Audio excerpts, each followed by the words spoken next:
Allez, c'est quand tu veux. Jadis terrain de jeu de quelques passionnés, la pop culture est devenue l'un des grands champs de bataille des géants du divertissement, qui multiplient adaptations, suites et spin-offs pour capter l'attention des fans. Au milieu de ce marché saturé, certaines œuvres parviennent pourtant à rester fidèles à leur essence ou à se réinventer et trouvent un équilibre entre succès populaire et reconnaissance critique. C'est à ces perles rares que s'intéresse Over the Pop. Je suis avec Lionel et Pierre-Jean, et après avoir abordé dans une première partie la saga des Of the Dead de George Romero, on va s'intéresser aujourd'hui à une partie forcément infime de l'héritage qu'elle a engendré et qui continue de proliférer sous la forme de remakes officiels ou non, de spin-offs plus ou moins canoniques, de romans et de séries télé qui s'en inspirent largement, ou encore de jeux vidéo iconiques, ou de comics écrits par le maître de Pittsburgh. George Romero donc. C'est cela. Ce faisant, on en profitera pour se demander si cette descendance post-mortem reste fidèle à l'esprit contestataire, social et satirique de Romero, ou si, même les zombies, sont solubles dans le bain souvent acide de la pop culture.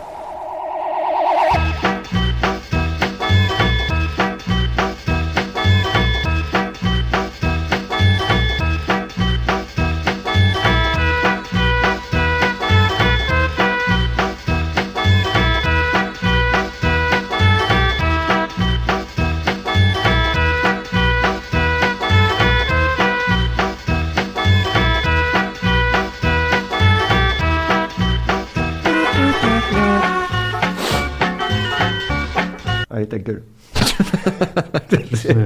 Et alors, du coup, on fait le découpage comment ?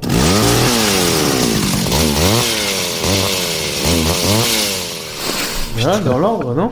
Mais non, on fait le truc que Page il a dit. C'est ça, donc héritage par film. C'est-à-dire qu'on va essayer de mettre chacun des films et on va essayer de tisser la toile qui va nous permettre son de... lien par rapport au film, tu vois. Il pourrait être une inspiration. C'est ça, celui celui auquel il colle le plus au cul. Voilà. Super, on fait ça. Collons au cul. Allons-y. Pour ce qui est de La Nuit des Morts Vivants, on a Le Retour des Morts Vivants de Dan O'Bannon en 1985, qui apparemment serait une fausse suite au film de Romero. Absolument. Alors, petit topo sur Le Retour des Morts Vivants que, en fait, je me suis rendu compte que j'avais jamais vu parce que j'avais toujours vu que le 2 il y a longtemps. Il y en a aucun de vous qui l'a vu ? Le Retour des Morts Vivants. Ouais, Pas 85, voilà. Je vous ai parlé la semaine dernière de John Russo qui quitte Latent Image en 71 pour développer ses propres projets. En 74, il publie la novélisation de La Nuit des Morts Vivants et en 78, il publie le roman Return of the Living Dead dont il vend les droits au producteur Tom Fox. En 84, il y a un projet d'adaptation du Retour des Morts Vivants qui est mis sur les rails. Il doit être réalisé au départ par Toby Hooper, donc le réalisateur de Massacre à la tronçonneuse. Qui part sur la réalisation de Life Force, donc un film de vampire de l'espace qui est franchement pas trop mal. Et donc l'adaptation du Retour des Morts Vivants, elle est confiée à Dan O'Bannon qui est le scénariste d'Alien, et donc ça doit être la première réalisation. Avec l'accord du producteur Tom Fox, O'Bannon il reprend l'intégralité du scénario à sa sauce. Alors il faut savoir que O'Bannon il est connu pour être un mec complètement paranoïaque. Il va y avoir un côté chaotique dans l'histoire du Retour des Morts Vivants qui doit être lié un petit peu à la personnalité d'O'Bannon. Avant Shaun of the Dead et tout ça, donc le Retour des Morts Vivants c'est déjà une comédie d'horreur. Alors c'est même un reproche qui a été fait par un certain nombre de personnes, soit qui se sont inspirées du travail de Romero, soit de Romero lui-même, c'est d'avoir fait de ces zombies des personnages un peu ridicules, quoi. Par contre, le lien qu'il y a avec La Nuit des Morts Vivants, c'est qu'on part du principe que les événements qui se sont passés dans La Nuit des Morts Vivants ont vraiment eu lieu et qu'en fait, donc ça a été maquillé, l'histoire a été modifiée pour faire le film de Romero et qu'il y a un des zombies à l'époque de La Nuit des Morts Vivants qui a été récupéré par l'armée et qui est stocké dans un container depuis des années L'intrigue, elle se passe dans une entreprise qui vend du matériel médical. Et donc dans le sous-sol, il y a un zombie et deux des employés vont voir la caisse et malencontreusement ils la dépressurisent. Donc le gaz qui est à l'intérieur s'échappe, eux ils sont contaminés. Et je vous passe les détails. Les morts du cimetière voisin, puisque l'entreprise elle est juste à côté d'un cimetière et à côté d'un salon funéraire. Donc tout le monde se relève et puis en fait les personnages vont se retrouver coincés dans le salon funéraire. Il faut quand même signaler qu'il y a un personnage plus notable que les autres, donc c'est celui de Trash, incarné par la future Scream Queen Lina Kigley. Ça se voit même sur l'affiche du film, elle fait un moment un striptease sur une paire tombale. Dis, ça te fait pas mouiller, toi, de te faire buter un jour? Jamais. Pense aux façons de mourir. C'est pourtant un truc vachement super, quoi. On est violé et tué. Ça m'excite. C'est quoi pour toi la technique la plus horrible? Tu vois, j'essaie de pas trop y penser. Et en fait, elle explique qu'à un moment, parce qu'elle est dans une espèce de trip complètement what the fuck, et elle dit j'aimerais trop mourir en me faisant bouffer par des vieux qui sortiraient du sol et tout, et c'est ce qui va plus ou moins lui arriver. Et elle se transforme en zombie. Le film, franchement, il passe encore bien, quoi. Alors dedans, les zombies, c'est n'importe quoi. Ils marchent à la base, mais ils peuvent courir s'il y a besoin. C'est-à-dire qu'ils fonctionnent comme des êtres humains normaux presque. Il y a pas trop de règles, quoi. Voilà. Donc le film, il est nanti d'un budget de 4 millions de dollars. Alors pour rappel, celui du Jour des morts vivants qui était sorti à peu près à la même époque, c'est 3,5. Donc il a plus de thunes qu'eux. Le film, il cartonne bien. Les effets spéciaux, ils sont franchement soignés. Et le design, il est confié au dessinateur William Stout. Donc c'est quand même un mec qui est le storyboarder des Aventuriers de l'Arche perdue, du clip thriller, et il a fait le design aussi de Conan le Barbare. Enfin voilà. Et ça se sent, quoi. Okay. Le film, il marche suffisamment bien pour qu'il ait droit à 4 suites. Alors 4 suites. Donc les deux autres peuvent se regarder, notamment la troisième, celle qui est réalisée par Brian Yuzna. Donc Brian Yuzna, pour ceux qui connaissent, c'est le réalisateur de Society, de Necronomicon et de Reanimator 2 et 3. Donc le troisième, il sort en 93. Là, on revient encore de nouveau sur la pin-up zombie. Donc il y a le personnage de l'actrice Melinda Clarke. Donc c'est Julie Walker, une jeune femme qui se fait contaminée par le gaz, puisque c'est toujours cette espèce de même gaz là qui transforme les gens en zombies, et qui a une espèce de look SM pin-up zombie, qui avait fait vendu le film, quoi. Voilà. Mais les 3 premiers se regardent franchement, et le Retour des morts vivants, même s'il n'a pas été apprécié par Romero, franchement, ça reste un bon délire des années 80. Voilà. Okay.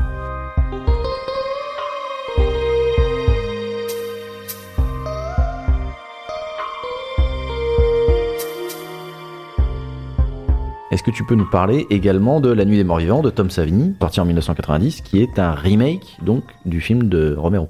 Le remake, il a été produit par Romero parce qu'en fait, il s'était fait piquer d'entrée de jeu les droits de La Nuit des Morts Vivants à cause d'un problème de coupe de copyright sur la bande du film.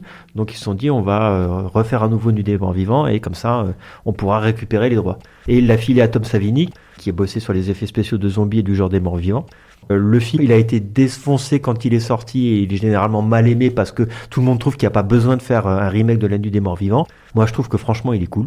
Il propose des trucs un peu différents tout en étant respectueux de l'autre. Là, toi, Clovis, t'avais regardé La Nuit des Morts Vivants de 68, tu trouvais que Barbara, c'était problématique parce que c'est vraiment la fille à sauver de l'époque. Voilà, c'est.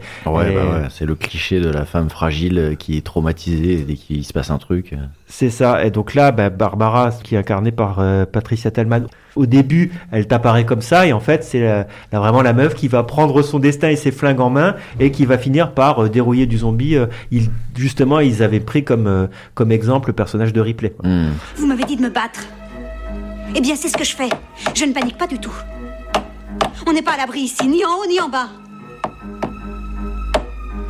On devrait partir avant qu'il soit trop tard. Voilà. Et c'est Tony Todd, donc l'acteur de Candyman, qui reprend le rôle de Ben, et qui est nickel aussi. Voilà. Donc franchement, La Nuit des Morts Vivants de 90, moi je dis, ça vaut le coup de le voir quand même. Le croque-mort aussi de Destination Finale. C'est bien possible, ouais.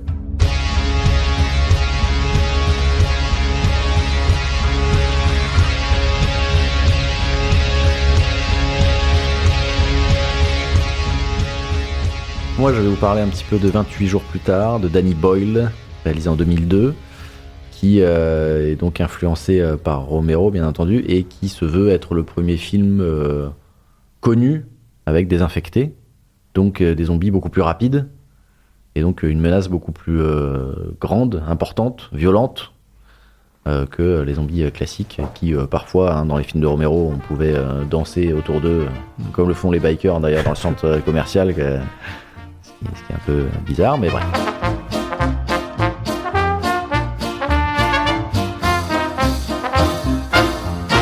Ouais, et des fois, ils étaient plus aussi menaçants que ça. Avec les infectés, du coup, c'est beaucoup plus palpable comme menace. Et voilà, donc l'histoire, en gros, c'est vraiment un virus qui se répand sur la... Je sais même plus où ça se passe. C'est en Angleterre. C'est en Angleterre. Et justement, le truc qui fait que ça se répand, c'est que c'est des militants qui veulent libérer des animaux sur qui on fait des expériences, qui se font mordre. Exact. J'aurais dû le revoir aussi, lui. Hein. Je l'ai pas revu, hein, mais Avec les singes, ouais. Ouais, c'est ça. C'était les singes ? Ouais. Je crois que c'est des singes, ouais. Ah oui, ça. oui, c'est des singes. Dit, c'est des militants qui les ouvrent. libérez pas, ils ont un virus et tout. Faut jamais libérer les singes. Jamais. Donc un virus qui devait être étudié en laboratoire. Oui, certainement. Je Voilà. vais pas pousser jusque-là l'analyse. Je pourrais souligner que l'entrée en scène du personnage principal de 28 jours plus tard ressemble quand même beaucoup à celle de Grims dans Walking Dead. Le mec qui se réveille, en fait... se réveille à l'hôpital, ouais. Il y a eu l'apocalypse pendant qu'il dormait. Oui, Voilà. c'est vrai. Et donc voilà, donc vraiment la grosse différence, c'est ça, hein, parce que c'est le fait que ce soit désinfecté qui rend le film beaucoup plus rapide aussi. Oui. Après, c'est les codes de l'époque aussi. Hein. Tu filmes pas un film dans les années 2000 comme tu faisais un film dans les années 60. Il y a une exigence du public qui est différente. C'est un essai, on va dire, parce qu'il existe toujours des films où la masse de zombies, même si elle est lente, elle est quand même imposante, importante. Là aussi où ça rejoint Romero, c'est que s'il n'y en a pas tant que ça, c'est parce qu'il n'a pas un gros budget et qu'il filme avec les moyens du bord. Ce qui est d'ailleurs la marque de fabrique de Danny Boyle, voilà. qui a refait pareil sur les 2 autres films de la saga. Non, et c'est pas lui qui a fait le deuxième, mais mais sur le dernier qui est sorti là 28 ans plus tard, le film a été vendu comme le film tourné avec un iPhone. Oui, c'est ça. Oui. Un iPhone plus, mais un iPhone. Oui. Non, un iPhone avec des objectifs. Oui, voilà, dessus, c'est ça. Oui, c'est ça. C'est ce que j'appelle le plus. Oui.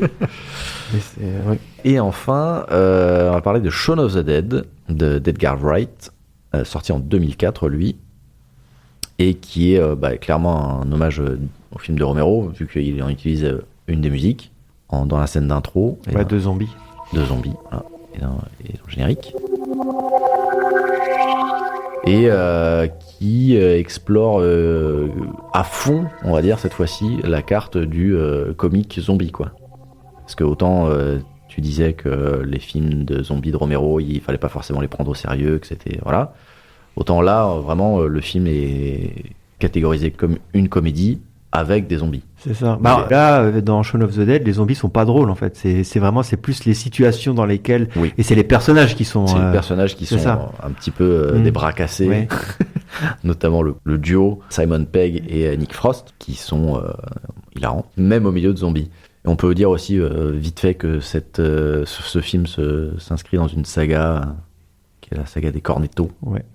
D'ailleurs, que chacun des films va explorer un genre. Lui, le premier, c'est les films de zombies. Le deuxième, c'est les films d'action policiers à la Michael Bay. Et le troisième, c'est le post-apo. Le dernier pub avant la fin du monde. Science-fiction. Et science-fiction aussi, oui, t'as raison. Science-fiction extraterrestre que post-apo. Oui, ça se termine en post-apo, mais c'est vrai, vous avez raison, c'est l'invasion des profanateurs de sépultures et tout ça, ouais. Après, t'as la couleur du cornetto qui apparaît en fonction. Oui, c'est ça. Bleu pour la police, rouge pour le sang et vert pour les extraterrestres. Mais donc, le film, il reste notable aussi parce que quand il traite les attaques de zombies et qu'on voit la tripaille, t'es clairement dans Zombie ou dans La Nuit des Morts Vivants. Oui, mais en fait, c'est ça qui est bien aussi, c'est que c'est une comédie, mais tu ressens quand même le drame que c'est que cette épidémie de zombies, et c'est quand même gore à certains moments, même beaucoup, si je me souviens, et il se cache pas vraiment quand il montre tout ça. Non. Donc on a tous les codes du film de zombies dans une comédie. Alors après, j'ai pas maté énormément de comédies zombies parce que forcément Shaun of the Dead ça a créé son propre sous-genre de la comédie de zombies, mais j'ai pas l'impression qu'il y en ait tant que ça qui ont réussi à trouver cet équilibre où ils arrivent à être drôles et en même temps à être respectueux du genre de film de zombies. Ouais. Ça part vite en truc un petit peu what the fuck, quoi. Bon, et Ouais, du t'as coup, des zombies. Bienvenue à Zombieland. Ouais, Voilà, c'est- comme on n'en parle pas. Bienvenue à Ouais, Zombieland, moi je l'avais j'avoue que- trouvé sympa. moi je l'ai pas vu, mais Ouais. c'est vrai que c'était un film qui me bottait, mais principalement parce que j'avais vu Shaun of the Dead et que je me disais ça doit être un peu dans le même style. Oui, c'est ça. C'est un peu dans le même délire. Même si c'est peut-être plus américain. Ah ouais. Là, pour le coup, ouais. Donc, Là, c'est voilà. Américain avec les chapeaux, cowboy. Ouais, bah voilà, c'est pour ça. Mais je pense Woody que Harrelson. je me le regarderai. Avec Woody Ouais, non, Harrelson. il est bien, ouais. Ouais, les deux. J'ai ça, pas vu la suite, j'ai pas vu le Oui, c'est vrai qu'il y a un deuxième. 2, ouais. ça se regarde. Ouais. Bon. Non, si, c'est pas mal. Il y a quelques bonnes idées.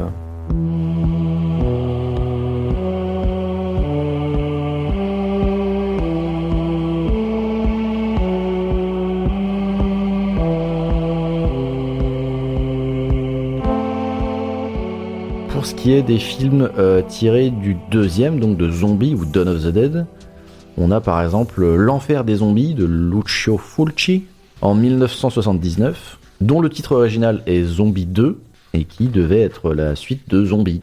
Exactement. Alors, bon, je l'ai dit, je crois, quand on avait évoqué Zombie, c'est le film, il a été coproduit par Dario Argento et son frère Claudio.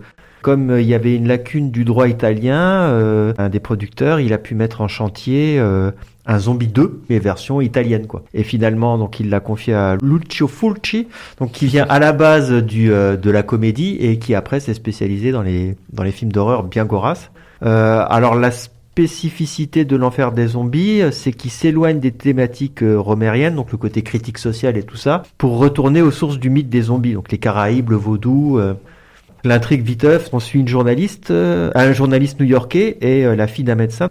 Et donc ils rejoignent l'île de Matoul pour retrouver donc, le père de cette fille qui s'appelle Anna.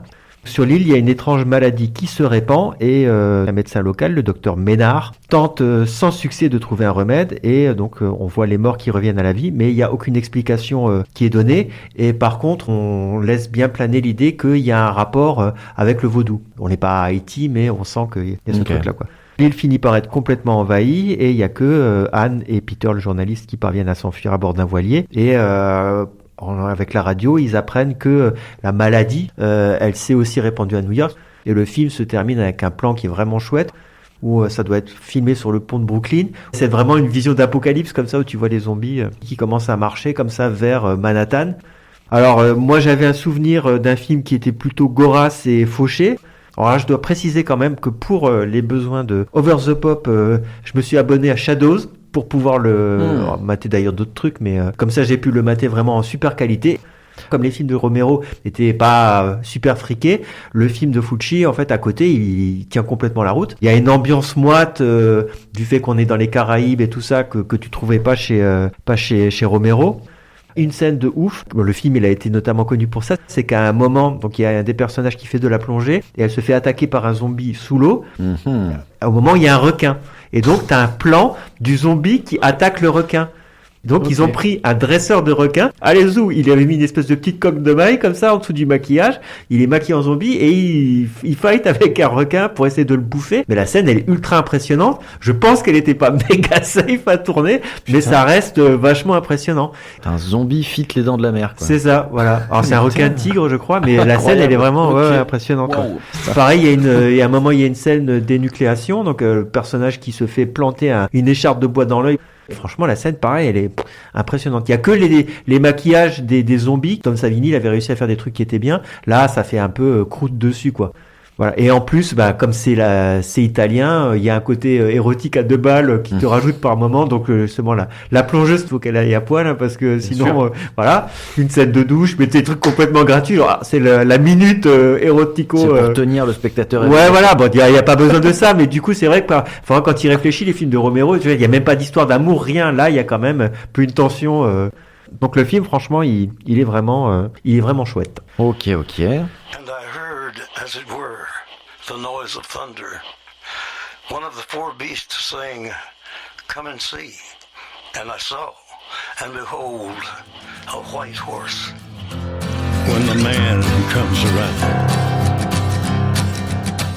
Et après, du coup, on a le remake du film de Romero, Dawn of the Dead, par Zack Snyder, en 2004. Ouais, bah il fallait quand même qu'on le cite parce que bon, Oui. on peut pas faire un truc c'est sur, quand même. voilà. Alors donc c'est le remake, comme tu le disais, du film de Romero. À mon sens, c'est le meilleur film de Snyder, ce qui veut pas dire grand-chose. Parce que je trouve franchement que Snyder, je dirais, fait quand même beaucoup de merde. Alors donc, Ouais. qu'est-ce qu'on peut dire viteuf sur Dawn of the Dead? Donc c'est que bah, ça reste quand même respectueux de l'œuvre originale, sauf pour les zombies qu'il a court, puisque bah, il y a 28 jours plus tard qu'il est passé par là. Moi je trouve que bah, je l'avais bien aimé quand il est sorti, et je l'avais rematé il y a 1 an ou 2 quand j'avais fait un épisode de Soundtrip justement sur la musique de zombies. Et je trouve que ces effets de mise en scène un peu clipesques là, elles prennent quand même vite une claque dans la gueule, quoi. Je trouve ça vieillit assez mal, quoi. Voilà. Et on a failli en parler, mais finalement, comme Clovis, il aime pas le film, on en a pas parlé. Dawn of the Dead, ouais, ça a engendré une suite et un spin-off de la suite. Donc il y a Army of the Dead qui est sorti en 2021. Donc c'est genre le casse à Las Vegas, donc en profitant du chaos ambiant qui est généré par l'invasion de zombies. C'est ça. Et Army t'as Las Vegas qui est confiné, ils ont Ouais, fait un ouais, c'est espèce ça. de mur, ils ont Ouais. confiné les zombies à l'intérieur de Las C'est ça. Vegas parce que Mais là, il va plus loin que Romero dans le zombie conscient, puisqu'il y a carrément un roi et une reine des il y a zombies. une monarchie de voilà, zombies. c'est ça, et tout. oui, C'est- d'ailleurs, ouais, c'est ça là. C'est ça, c'est la reine des ça. zombies. Mais qui c'est est là à que la je me suis couverture. endormi hier Voilà. soir. Je fais, ouais. Et donc il y a un spin-off de la suite, Army of Thieves, qui est sorti aussi. Enfin, il est pas sorti, c'est film Ouais, Netflix, ouais. qui est dispo Ouais. sur Netflix depuis 2021, qui s'intéresse au personnage de Ludwig Dieter. Il y a qui des est joué- zombies là-dedans. Alors, Non, justement, il va nous le dire parce que c'est- c'est son moment là. Il attendait de pouvoir le dire. Quoi ça? mais parce que j'ai vraiment beaucoup aimé ce film. Même si, effectivement, il ne traite pas de zombies, mais t'as les zombies en toile de fond, mais genre très très au fond. Très Genre effacé. très très très loin. En ou, fait, on en parle aux informations. On dit qu'il commence à y avoir des trucs bizarres, voilà. Ok. Ça, c'est à un moment. Et à un autre moment, le héros rêve de zombies. Ou du moins, on estime que c'est des zombies, parce que voilà, il se fait agresser dans le couloir de son appartement. Et par quelqu'un qui a l'air de vouloir clairement le bouffer. Donc voilà. Et c'est les 2 seuls moments du film où ça parle de zombies. Ok. Donc c'est pas du tout un film de zombies. Mais c'est un film de casse aussi, comme Army of C'est the complètement un film de Ouais, casse c'est parce ça. que c'est justement ça explore ce personnage-là qui est donc récupéré dans Army of the Dead pour être le forceur de coffre. Et donc là, dans celui-ci, c'est un employé de banque ou d'assurance, je sais plus, un truc de bureau qui a comme passe-temps de forcer des coffres. Mais il se fait des vidéos YouTube. Alors les vidéos YouTube font pas de vues bien évidemment, et il y a un moment où il a une vue et un commentaire, et du coup on l'invite à un concours de forçage de coffres, et à partir de là, il se fait repérer par des vrais voleurs qui l'embarquent dans leur équipe, et ils ont tout un objectif de aller choper 3 ou 4 coffres, enfin c'est une série de coffres qu'un gars a créé et qui sont réputés incassables, inviolables, voilà, c'est ça. Et donc lui il dit ouais, moi je peux le faire, etc. Et ils le font, et en fait justement ils font tous les coffres sauf un qui est le dernier, qui est à Las Vegas, donc dans Army of the Dead. Ok. Et donc en fait c'est pour ça je pense qu'il y va dans Army of the Dead, parce qu'il sait que c'est son dernier coffre et qu'il a envie de le faire, quoi. Parce que lui c'était pour la gloire du truc, pas pour l'argent. Je sais qu'on aime bien spoiler dans cette émission, mais il me semble que ça se finit pas trop bien pour lui, non Army of the Dead. Ah, dans Army of the Dead je me souviens même plus. Je crois mais qu'il y passe, Je pense hein. qu'il y passe, ouais. Ouais. Voilà, c'était Ok. ma digression sur Army of Thieves. La Film parenthèse, super, je vous recommande. la parenthèse de Clovis. Ouais, mais en tout cas, moi, c'est quoi? C'est l'Armée des Morts, du coup, en français. Mais Dawn of the Dead, ouais, c'est l'un des premiers films de zombies que moi j'ai vu. T'as Resident Evil et 28 jours plus tard. Et après, j'ai embrayé. C'est là où, justement, je découvre Romero à travers ça. Mais non, moi, l'Armée des Morts, Non, mais il passe bien, hein, ça va, mais moi je. comparé aux 2 autres, enfin, comparé à la. Oh, moi, Army of the Dead, je l'avais trouvé sympa. Enfin, dans le côté, ce que je disais à Clovis, je trouve, pris comme un truc de comic book en Ouais. film, je trouve ça passe, quoi.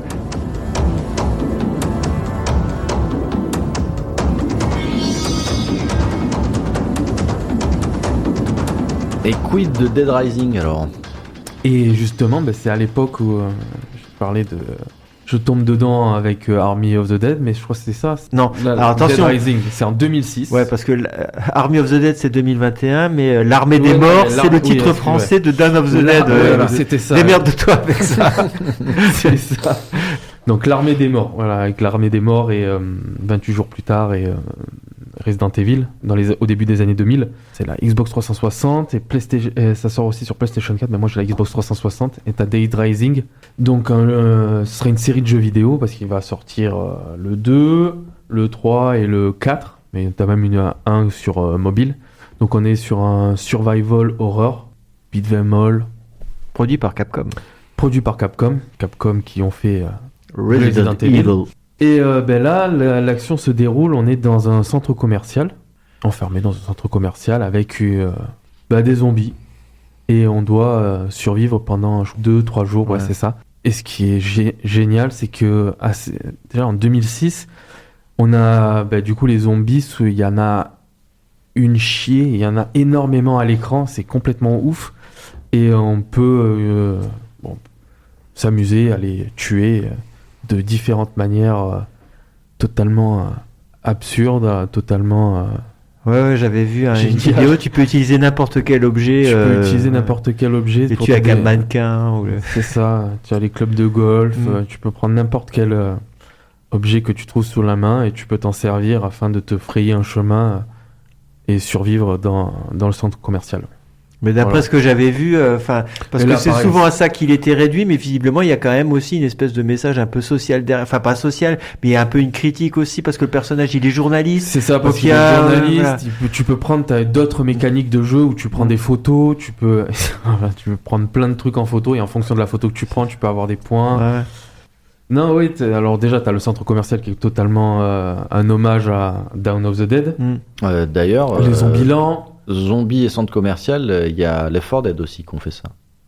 Il y a des niveaux dans Left 4 Dead où ils passent dans un centre commercial. Donc à croire que ça aussi, c'est très certainement un hommage à Romero. Parce qu'il y a de bien avec le centre commercial, c'est que c'est grand et que ça te permet d'avoir plein d'environnements différents. Si t'es dans une simple maison... Oui, puis t'as des espaces bien ouverts où tu peux voir le danger, et des espaces plus confinés où le danger t'arrive dessus. Complètement. Et... le zombie reste là, il te gêne dans tes déplacements ou quoi que ce soit, mais tu as des boss, et les boss, ce sont des humains. Oui, c'est des psychopathes, là. Et c'est des espèces de psychopathes.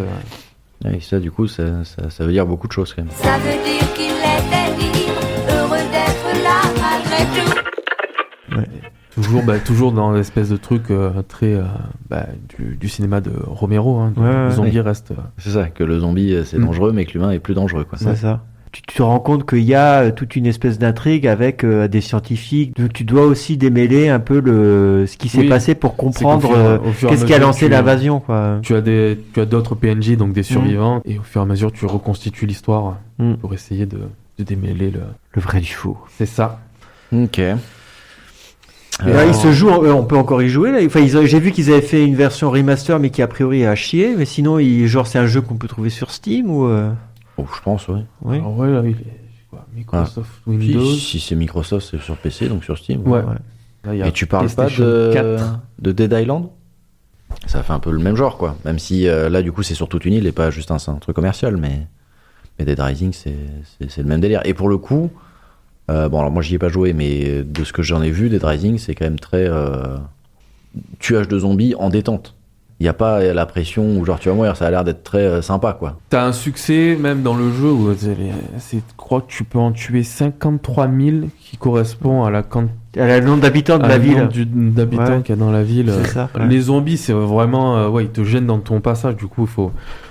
Je me souviens bien, tu peux tu peux leur mettre des casquettes ou des trucs comme ça, ou t'as une voiturette de golf, tu peux te déplacer à l'intérieur du truc...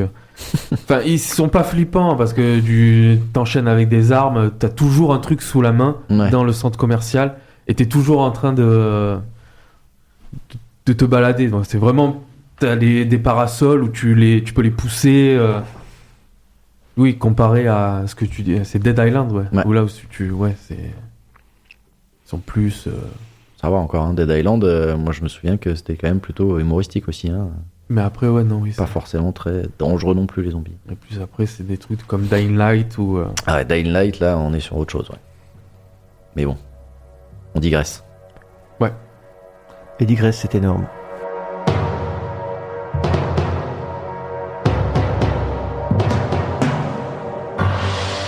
Parlons un petit peu Ah bah c'est moi.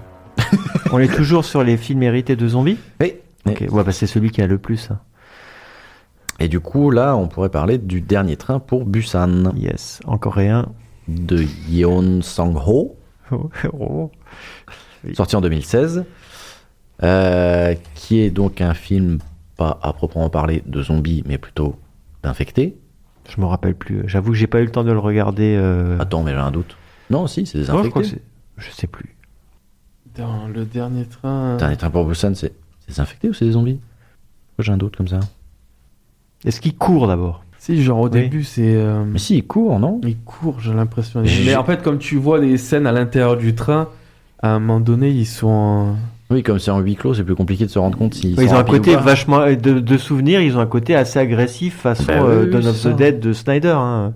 Non, ok, c'est bon, c'est des infectés, c'est sûr. Ok, donc, voilà, un film de zombies Ne me raconte pas d'histoire, Maurice. Tu as toujours menti, on t'a vu. Vilain. en huis clos, mais dans le sens où t'es enfermé avec les zombies, là, pour le coup.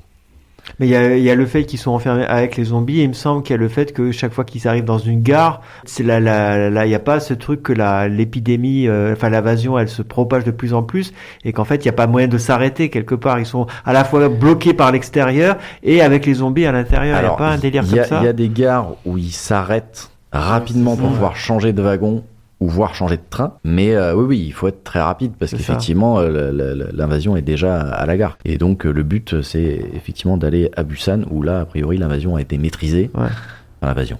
L'épidémie a été L'épidémie, ouais. maîtrisée et qu'on y serait en sécurité. Et donc, ça raconte l'histoire d'un père et de sa fille. Qui est un peu un connard aussi, non, il me semble.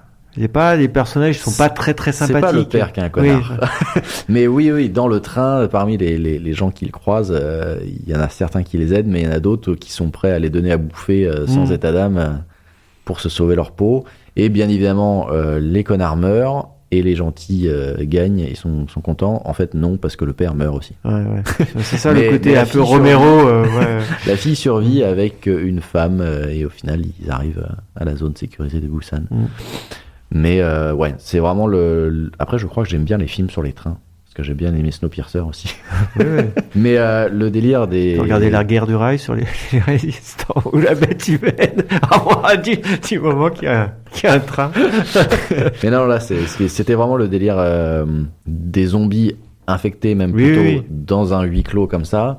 Ça me paraissait totalement ingérable. Et Ouais. au final, ils s'en sortent pas admirablement bien, parce qu'il y en a une grande partie qui décède. Mais ils s'en sortent, quoi. Déjà, c'est pas mal. Il n'y a pas d'ailleurs une espèce de quand ils avaient fait les trucs avec Steven Seagal là qui faisait les pseudo Die Hard où il avait fait le truc dans un bateau, il y a des terroristes et il me semble qu'il en avait fait un dans un train, non? Aussi.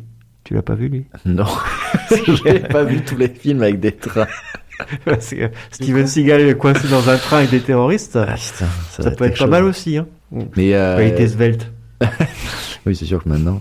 Mais il y a une scène quand même mythique où il y a tout un groupe d'étudiants qui sont une équipe de baseball. Ouais, ça me Et dit donc quelque ils ont chose, leur hein. batte. Et donc ils vont traverser les wagons de zombies et ils les tabassent à coups de batte. Ça c'est quand même très drôle avec leurs uniformes de baseball et tout. Enfin, c'est quand même assez sympa. Mais ça se finit pas bien pour eux non plus. Ouais. Bon. Non, je l'ai pas, j'ai pas eu l'occasion de le revoir, mais j'en garde un bon souvenir. Et il y a une suite que j'ai pas vue, Peninsula. Je sais pas si tu l'as vue. Ouais, oui. Mais il y a une suite. Non, Alors c'est je pareil, savais qu'il y avait j'ai une pas vu. suite, mais non, Ça j'avoue, s'appelle Peninsula, mais je ne l'ai pas vue. pas vu non plus. Mais écoute, je regarderai ça. Voilà. On vous tiendra au courant.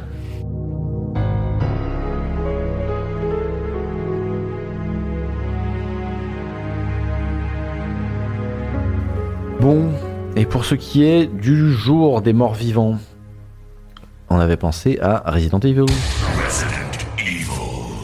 Et ouais. Et ouais. Et Ça ouais. commence un peu comme la nuit des morts vivants, vu qu'on est dans un manoir. Et après, il y a tout un délire avec, Oui, avec les surtout souterrains, avec les le scientifiques laboratoire. et tout ça, peut-être le lié à ça.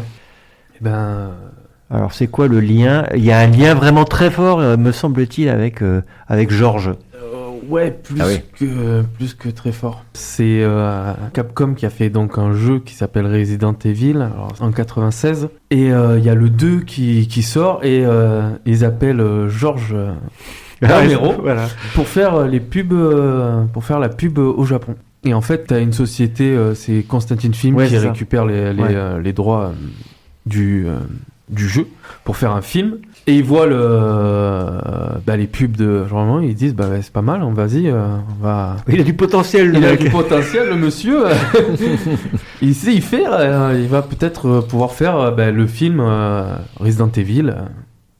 Et du coup, voilà le lien. George Romero a fait le. Il a fait six plusieurs versions du scénar. Ah ouais, putain, je savais qu'il en avait fait, mais pas autant. Et ça leur a pas plu parce que c'était pas assez action et ils voulaient vraiment un truc qui soit plus action, moins politique, parce qu'il était parti dans un truc. Il était vraiment à fond dans l'esprit du jeu pour lui.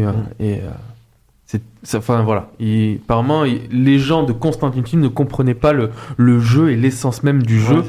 Et vous savez comment il a fait pour connaître le jeu? Parce qu'il jouait pas. Oui, si, ouais. Que c'était le fils d'un de ses collaborateurs, collaborateurs. Et ils avaient mis une caméra qui filmait du coup le gamin qui jouait. Ça a pris des jours. Il a fini le jeu des semaines. Il a réussi à finir le jeu et Romero il matait du let's play en fait. Il a pu mater du let's play sur une caméra en version, parce qu'il version à l'ancienne quoi. Ah wow. Et du coup je crois qu'il y a un documentaire qui parle de ce fameux Resident Evil de Romero qui aurait vu qu'est-ce que aurait pu être ce film, parce que du coup voilà, ils sont partis, ils ont abandonné l'idée de Romero et ils ont pris Paul Anderson nous a fait ce magnifique film. Cette saga là pour le coup combien il y en a? C'est Exalogie. Voilà. Exalogie. Il en a fait 4. Il a délégué un peu. Ouais. Il y a eu un soutage. Il les a pas tous fait, mais il les a tous chapeautés. Les suivants, en fait, il les a pas fait. Il a pas fait le 2 et le 3. Et après, il a repris la main. Je pense qu'il a dit, on voit donc pas assez Mila Jovovich. La fameuse saga Resident Evil qui est le... comment il dit, putain? C'est le film de mariage le plus cher de l'histoire. Parce que du coup, en fait, il filme sa femme, mais il filme aussi sa fille, qui est sa femme dans le futur. Enfin bref. Allez voir mise en vidéo, abîme, c'est trop long, faut regarder. C'est trop long à expliquer là, c'est ça. Mais ne regardez pas les films. Non, mais par contre, vous pouvez rejouer au jeu. Et surtout à la version remaster qui était sortie sur GameCube. Donc, non, le premier Resident Evil. Enfin, moi, je trouve que les 4 premiers, ils sont vraiment... Alors, le 4, il est super bien, mais il s'éloigne complètement du délire Romero. Oui. Mais c'est vrai que le premier... Après, les autres, encore là, ils s'éloignent encore plus parce que ça part dans le surnaturel. Oui. Mais les tout premiers, ça tourne autour du zombie, même le 0. Ouais. Et après, j'ai vu vite fait parce que du coup, il y a eu un reboot de Resident Evil qui est un mélange de Resident Evil 1 et de Resident Evil 2 qui est nul, allez pas le voir. Il y a la série aussi qui est nulle, n'allez pas la voir. C'est pas des films en 3D là? Non, je te parle de la série là. Il y a une série Resident Evil. En live? Ouais. Je sais même pas. Je savais qu'il y avait des... sur Netflix, c'est tellement naze que c'est... J'avais acheté chez Third Edition le bouquin qui parlait de la saga Resident Evil. Donc, et à un moment, les auteurs, ils essayent de te faire un chapitre où ils te racontent le lore. Tu te dis, mais putain, mais ça n'a aucun sens, que c'est vraiment tous les clichés, une espèce d'accumulation de clichés de tous les vieux films d'horreur, SF, trucs de savants fous et machin. Ça n'a ni queue ni tête, quoi. Donc, mais c'est vraiment au niveau du gameplay, la position des caméras, le fait que t'aies des items en nombre limité, des balles en nombre limité, le fait que les zombies soient quand même particulièrement résistants, qui fait que, donc le côté Romero, qui fait que le premier jeu notamment, il reste mémorable. J'imagine.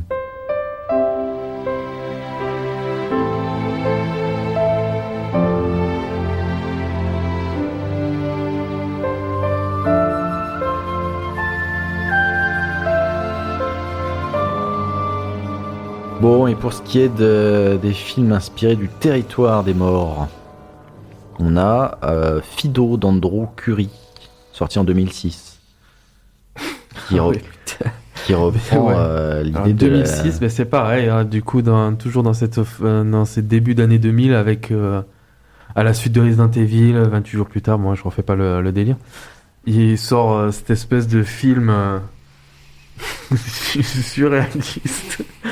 Donc en fait, c'est je vais vite fait passer dessus. Hein. C'est une comédie horrifique. Donc là, les zombies, ils sont domestiqués par en fait des espèces de colliers les gens s'en servent comme des espèces d'esclaves, des majordomes, des trucs comme ça. Voilà. En gros, la base du film. Et pourquoi Land of the Dead? Parce que du coup, la ville fortifiée avec. C'est l'espèce de jonction parce que Dead of the Dead avec le fait que les zombies soient intelligents. Là, on va dans cette vision-là que les zombies sont utiles et ils peuvent s'intégrer dans la société. Mais c'est un chien à la limite, quoi. Voilà. Chez Fido, pas un produit ne sort sans que Rebecca ne soit d'accord. Fido, goûté et approuvé. Du coup, pour l'esprit de la ville fortifiée, il y a aussi Empire of the Dead. Yes. Donc ça, c'est des comics. Donc je crois que c'est la seule fois qu'on parle de comics. Ouais, c'est la première fois. Voilà. Donc j'avais dit que Romero, il avait été influencé par les comics. Il a toujours considéré que ces films de la saga of the Dead, c'était plus ou moins des comic books live. Et donc il a eu l'opportunité de scénariser 2 comics. Alors il y en a un, c'est Death of Death, c'est une mini-série qui est dans une anthologie d'ici qui s'appelle Two Tags. Mais surtout, donc c'est en 2014, il est débauché par Marvel pour cette série Empire of the Dead.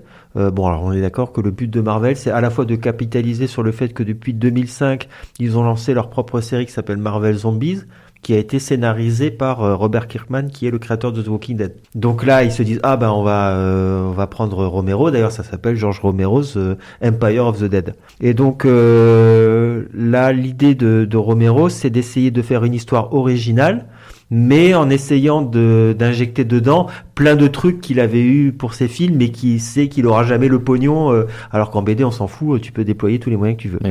Voilà.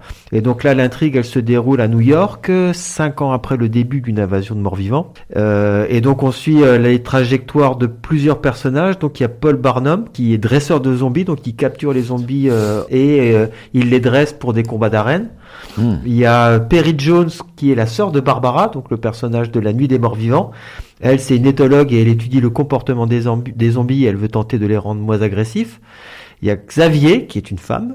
C'est une ancienne officière du SWAT qui a été transformée en zombie pendant une mission de reconnaissance, mais qui garde une conscience. Et cette conscience, elle va petit à petit se développer. Et justement, ce qui est pas mal, c'est que là, par les bulles, les phylactères, il arrive à nous faire rentrer dans le cerveau des zombies. Et en fait, tu vois, c'est rendu par des caractères qui ont aucun sens comme ça. Et au milieu de ça, il y a des mots qui apparaissent. Et plus ça va, plus leur pensée se développe. Voilà, c'est ça. Okay. Donc t'as ça, et alors là où il rajoute un nouveau truc, et j'avais dit que c'était un fan aussi il avait été influencé par Je suis une légende, c'est que le maire de Manhattan, de New York, de cette communauté qui s'appelle Chandrake, c'est un vampire. Donc les vampires sont des morts-vivants quelque part, mais et donc par contre ils peuvent vivre à la lumière du jour, etc. Mais ils doivent se nourrir de sang et ils vivent depuis la nuit des temps cachés parmi l'humanité. Et le problème c'est que le fait qu'il y ait l'invasion de zombies, ça déstabilise le modèle qu'ils avaient réussi à mettre en place. Donc là il y a tout ce jeu de pouvoir entre d'un côté, parce qu'ils ont même une espèce de milice à eux. Qui dissimule au sein de la police pour essayer de garder le pouvoir sur New York. Mais en même temps, tu as ce truc avec des zombies qui deviennent de plus en plus conscients et des humains qui essaient de faire ce qu'ils peuvent. Notamment, il y a un groupe de rebelles qui vient du sud des États-Unis et qui aimerait bien réussir à prendre Manhattan pour pouvoir s'installer là, quoi. Okay. Donc il y a plein de factions différentes, le dessin est vraiment cool, ça se suit bien. Pour ceux qui veulent le lire, comme la plupart des comics dont on parle ici, il est sur Read Comics Online. Et c'est une BD en 3 actes.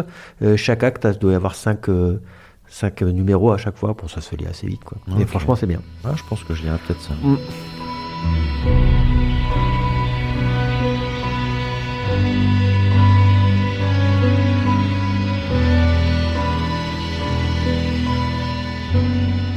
Bon, après, on va parler de World War Z.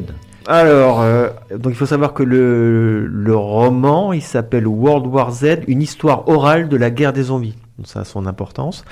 Alors, pour resituer les choses, donc en 2003, Max Brooks, qui est le fils de Mel Brooks, pas Gibson, donc il publie le guide de survie en territoire zombie.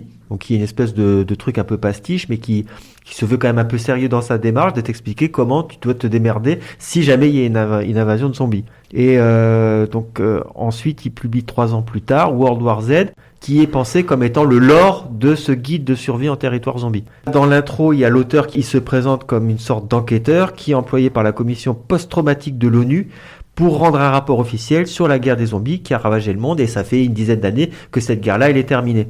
Et donc le livre, alors c'est pas la transcription officielle de son rapport, c'est qu'une succession de témoignages de différentes personnes sur les différentes étapes depuis le premier cas de contamination jusqu'à la fin où on a réussi à repousser les zombies, quoi. Enfin, pas complètement, puisque même à la fin, 10 ans plus tard, il reste encore des zombies sur la planète. 28 ans plus tard.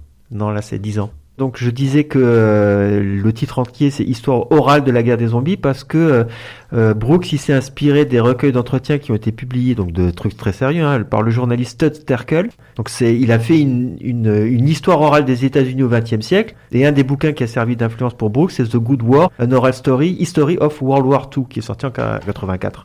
Donc, qui est en fait comment on raconte la Deuxième Guerre mondiale par une succession de témoignages de personnes qui l'ont fait. Et l'autre référence, c'est les films de Romero. Donc là, contrairement au guide de survie qui se voulait plutôt humoristique, World War Z, ça permet à Brooks de livrer une critique qui est assez acerbe de l'humanité, donc l'inaptitude des gouvernements, notamment américains, à réussir à enrayer l'invasion au début, la corruption, les inégalités de classe, et il envisage même les conséquences psychologiques que ça a sur les gens d'être confrontés à la mort des proches ou à devoir tuer son proche, etc. Et World War Z a été adapté en 2013, et donc il faut savoir que publiquement, Mack Brooks, il a renié l'adaptation qui a été tirée de son livre, parce que bon, si tu vois par rapport au pitch, il n'y a pas grand-chose qui reste dans le film de Brad Pitt. J'ai pas l'impression. Comment ça se parle donc de ce film?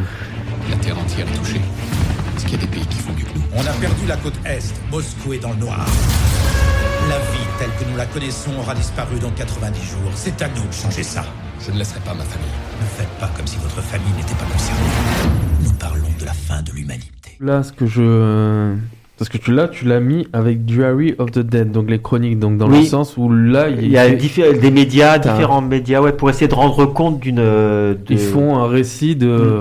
C'est ça. Tu as un récit comme dans le film. Alors que là, tu suis juste dans le film, on suit juste Brad Pitt qui doit trouver un vaccin, lui va aller voir. C'est là le seul lien qu'il y aurait avec le livre, et il va aller dans des différents pays voir comment. C'est lui-même en tant, il n'est pas journaliste. Non, il travaille pour l'ONU, un truc comme ça, mais il est virologue ou je sais plus quoi là, mais. Et il recueille justement le récit de différentes personnes afin de. Même pas là, je crois. Non, là le but c'est d'essayer de voir. C'est lui lui il essaye juste de voir comment pouvoir arrêter. C'est lui-même son récit à différents endroits plutôt. Quoi. Oui, non, mais en fait dans le sens où lui il va se déplacer pour voir. C'est ça. Il fait un peu un truc de journaliste, mais sans léger, quoi. Oui, là, on est survolé, quoi. C'est très blockbuster américain, quoi. Après, je sais pas si dans le livre, du coup, les zombies, parce que là, les zombies, c'est en mode fourmilière. Ouais, non, ceux de Brooks, c'est les mêmes que Romero, ils marchent. Ok. Donc ça, c'est une grosse différence. Parce que là, c'est des infectés très énervés et très nombreux. Très énervés, très nombreux. On a la fameuse assaut du mur qu'il y a à Jérusalem. C'est ça. Mais c'est expliqué par le fait que genre tu te fais mordre, tu meurs très vite et tu revis très vite. Il y en a pour même pas 10 secondes, je crois. Il y a une scène comme ça dans le film d'ailleurs. Ceci dit, il pourrait très bien être lent, même en faisant ça. C'est lui qui compte, c'est ça. Oui. Mais moi je l'ai rematé il y a peut-être 1 an. Ça se regarde un dimanche soir quand t'es fatigué, mais franchement, en plus il y a le côté énervé des zombies, ça fait vraiment penser à Dawn of the Dead de Snyder. Je trouve que le film il apporte vraiment pas grand-chose, quoi. Même la masse de zombies qui est la scène à Jérusalem qui pourrait être impressionnante. Ouais, mais ça fait la 3D, elle a déjà vieilli, je trouve quand même. Ah ouais. Ouais, enfin, je pourrais le remater, mais tu les vois tomber là, comme s'il pleuvait des. Oui, c'est ça. Ouais. Mais comme cadavres, tu vois qu'ils sont en synthèse, je trouve que ça perd de son impact. Ouais.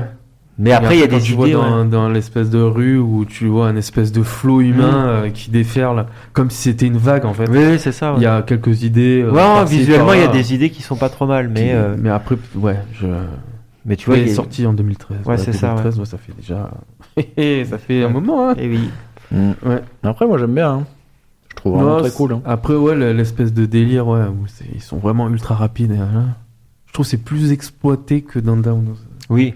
Parce qu'elle a beaucoup plus et que comme Ça, c'est ils vraiment voyagent sur la fun. planète, t'as une différents espèce de- environnements où tu peux jouer avec ça, quoi. Mm. Dans le centre commercial, si t'avais le même assaut, le film il est fini en 2 secondes, quoi. Ou avec la scène dans l'avion, après bon, c'est un peu what the fuck, mais c'est spectaculaire quoi, c'est vraiment. Ah oui, là, d'action, c'est le moins qu'on puisse dire. Là. Et il y a Brad Pitt. Voilà. Ah ouais. Et sa petite famille. Et le du coup, jeu, le jeu, donc Le jeu, ça doit être un bon défouloir. sorti en 2019. Ouais, en fait, ça se veut être une espèce de repompe un peu de Left 4 Dead.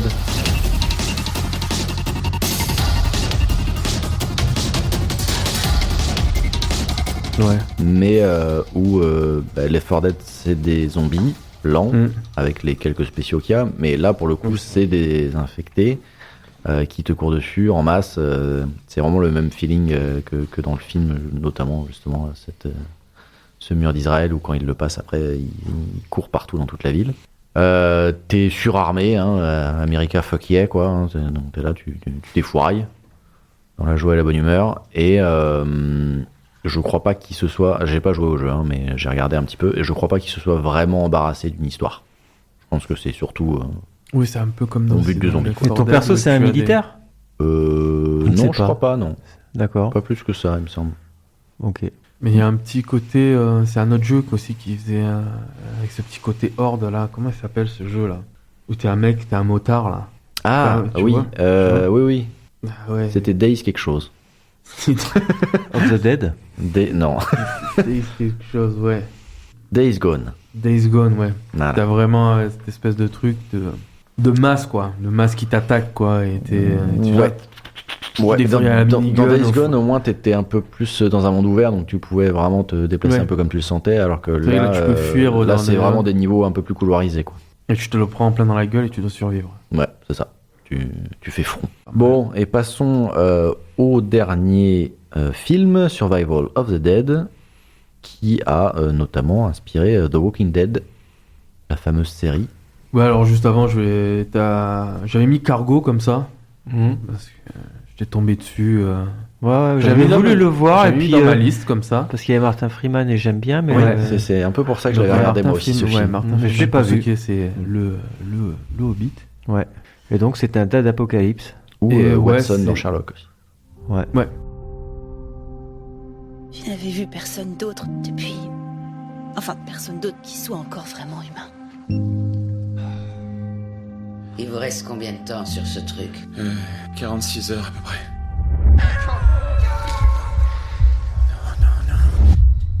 Là, les zombies restent accessoires. On a 2-3 mécaniques, ouais, ils sont de morsure parce que voilà. Mais il reste vraiment en fond. Après, on les voit. Hein, il y a l'humain qui va interagir avec lui. Et ça va être. Là, c'est plus un road movie avec des zombies, quoi. Ouais. Non, mais c'est vraiment comme ça que je l'ai vu.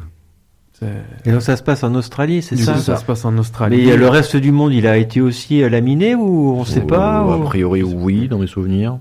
Ça reste mondial, hein. De toute façon, les Ouais, zombies, je c'est crois, souvent ouais. mondial. Oui, oui. Sinon, À part dans c'est- 28 ans plus tard, où justement Oui. ça a été mondial, mais finalement ça Oui, s'est oui, cantonné à à l'Angleterre. l'île d'Angleterre. Ouais.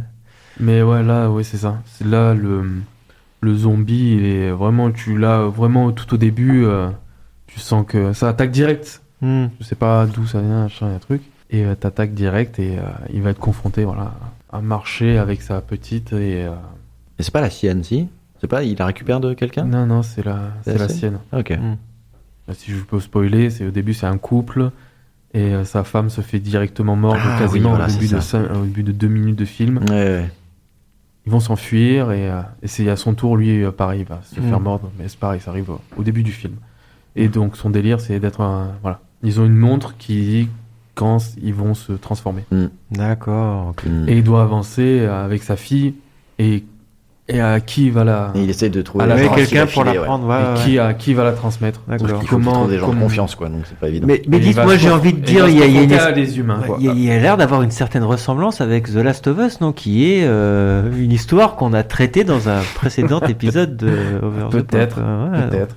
que vous pouvez aller écouter un autre date d'Apocalypse avec des infectés là. Donc c'est pour ça. Sauf que dans The Last of Us, c'est plus elle qui se fait mordre Oui, c'est ça. et lui qui n'a rien, quoi. Non. C'est un peu inversé, mais. Ouais. Mais il y a des clubs de c'est golf l'idée. comme dans Dead Rising. Il y a des clubs de golf dans tous les films de zombies.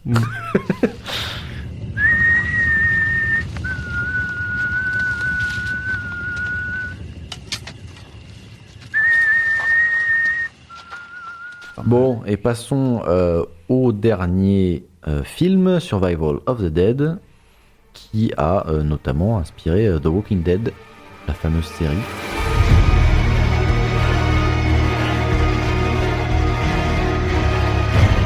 The Walking Dead en 2 minutes. On se concentre vraiment sur l'humain, sur comment survivre et comment faire communauté et comment les communautés vont s'affronter et comment les humains en fait se détruisent au fur et à mesure des saisons.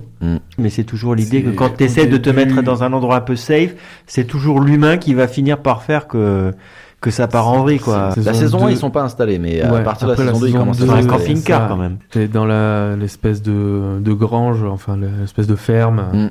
La ferme de Herschel. Qui va se faire attaquer. Dans le 3, il trouve c'est 3 et 4, je crois, il trouve une prison qui va se faire attaquer. La prison, au final, c'était pas mal. Hein. C'est le truc où ils sont cannibales, là, c'est ça? Il n'y a pas un délire comme ça? Non, ça c'est après encore. C'est après? Ouais. Quand ils vont dans des espèces de... C'est des genres d'usines, là. Oui, ils tombent sur une faction qui sont des cannibales, mais ils s'en rendent pas compte. Oui, parce qu'il y a la prison où il y a le gouverneur. Il y a le gouverneur qui attaque la prison. C'est ça. Tu vas voir les cannibales. Et après, il y a Negan. Après, il y a Negan. Il y a les sauveurs, ouais. Bon, ça reste quand même après que même si j'ai lâché à la fin de l'arc de Negan, je vous avoue que moi ce que j'ai maté les premières saisons, je trouvais ça franchement cool, quoi. Et puis c'est quand même la série qui a, enfin, sur sa longévité peut-être trop excessive, elle a quand même contribué. Elle reste voilà, relancer le truc. Elle reste respectueuse quand même de l'image. Pardon, je vais mourir. Elle reste respectueuse de l'image. De l'image du zombie qui a été lancé par Romero. Oui, parce qu'il y a les mêmes idées du zombie ça met longtemps, mais le zombie va évoluer, va commencer. Il utilise des outils. Il a des comportements, il peut escalader, il fait des nouveaux trucs, il utilise, voilà. Il présente le journal sur CNews. 10 saisons. Ils mettent d'autres trucs en place, mais il y a beaucoup de références. Puis les effets spéciaux sont cool. Je crois que c'est des anciens mecs de Tom Savini, ceux qui ont bossé sur le. Je me demande s'ils n'ont pas bossé sur Diary ou sur Survival, un truc comme ça. Mais après, il y a des épisodes qui restent mémorables. Pour ceux qui aiment bien les zombies, de toute façon. Oui, les zombies et les jeux de pouvoir, de faction dans un monde post-apocalyptique, etc. Et les katanas. Donc la question qu'on se posait, qui va nous servir de conclusion, c'était de savoir, bon là on a vraiment effleuré l'héritage de Romero, parce qu'en fait il y a tellement d'histoires qui tournent autour des zombies, quels que soient les médias. Alors je voulais le placer en intro de la deuxième partie, mais c'était de dire que au tout début les morts-vivants c'était vraiment le parent pauvre du monstre de cinéma à côté du vampire, de la créature de Frankenstein, de la momie et tout ça. Et en fait maintenant t'as l'impression qu'il les a tous enterrés, ce qui est même parfois au point où t'en peux plus, quoi, tellement il y a eu de trucs autour de zombies. C'est vrai qu'on a peut-être fait une overdose de zombies. Voilà, traités de toutes les manières possibles. Mais moi j'ai l'impression quand même que ce qu'il y a d'intéressant avec ce type de personnage là, c'est que ils ont jamais enterré pour le coup l'œuvre de Romero, qui reste toujours à part et dont tout le monde reconnaît la paternité et tout le monde lui pose son respect, etc.